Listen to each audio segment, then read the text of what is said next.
So lately, I found myself slipping into an old pattern. Frustrated with slow progress felt in the gym, frustrated with money, even though I actually tripled my income in the last 90 days, and just overall frustrated, even though I've made so much progress in so many areas of my life the last 3 months. And yeah, I just, underneath it all, there was this low key but constant feeling that none of it was enough. But the second I realized what was really going on and shifted it, life started to flow again as if, water started to run downhill almost immediately. So today I want to share two principles from this book here, Transurfing Reality in 78 Days, that really helps snap me out of it. And hopefully it will do the same for you if you're experiencing this as well. So principle 56 talks about dissatisfaction with the world and how constantly thinking this isn't enough, even just subconsciously, doesn't motivate the world to change for you. It actually causes the world to reflect back even more reasons to be dissatisfied, to feel dissatisfied. And I realized I was doing exactly that. So I was making great progress in the gym. My body's probably been the strongest I've been now in months, getting leaner, building more muscle, but I still caught myself thinking I should be further by now. I'm living here in Bali with complete freedom, making an amazing income with total time freedom and location freedom. And I was still just thinking I'm not saving enough. Now I have to pay more taxes. Now I'm looking at, these next investments I want to make and just saying, this isn't enough. And underneath it all, I was subconsciously sending out this signal of lack. And the world was just mirroring that signal right back to me and giving me more things to, again, feel that sense of lack. So that's where principle 5 really hit. The world is a mirror that reflects your relationship to it. It doesn't reflect what's true, but it reflects you. And what I was seeing was the reflection of someone who is pushing, who is striving, who is never satisfied, who's going to war with their goals.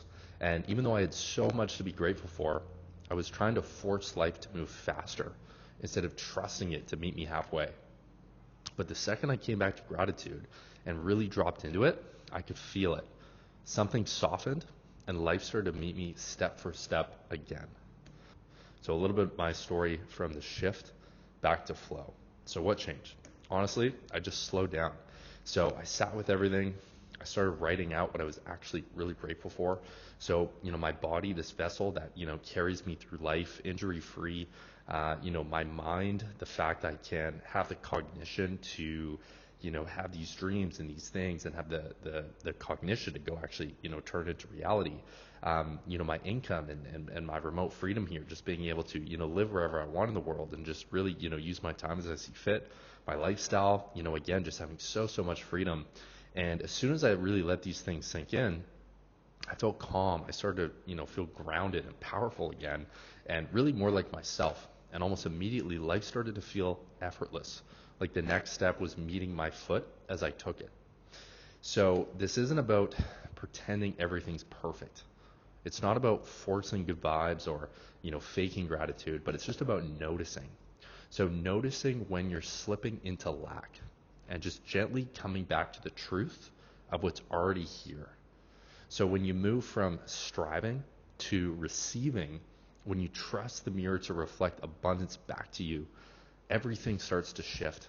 So if you're feeling stuck, if you're feeling tight, if you're feeling frustrated, just pause, take a breath, and just ask yourself, what have I been overlooking that's already good? Because your next breakthrough isn't about doing more. Sometimes it's just about remembering what you already have. And, I think the more we strive for things and, the more we set these goals and go after them, as soon as you get to this mountaintop and you're just looking at the next mountaintop and you're never really living in the present moment, you're just constantly going to be in this state of scarcity, in this state of, again, frustration that you're not where you want to be. Instead of just looking back at your journey and realize how much progress you've made and are making, and even the fact you have the opportunities you do to progress and to even just be breathing right now. So I know this was such a big unlock for me, especially these last, maybe about 2 weeks ago, I was in this rut. And then, now this last, 7 to 10 days has just been amazing. I'm in an amazing spot here in Bali. So I just felt, kind of called to make this video, share this to the world. And yeah, feel free to subscribe if you like this video. I'm going to be sharing more kind of lessons I'm learning in my own personal life journey here in Bali, Indonesia, just really, getting back to my authentic self and growing in my life, really what I've always envisioned. So thank you so much if you made it this far. I'm really excited to have you here, and I will talk to you soon. Thanks.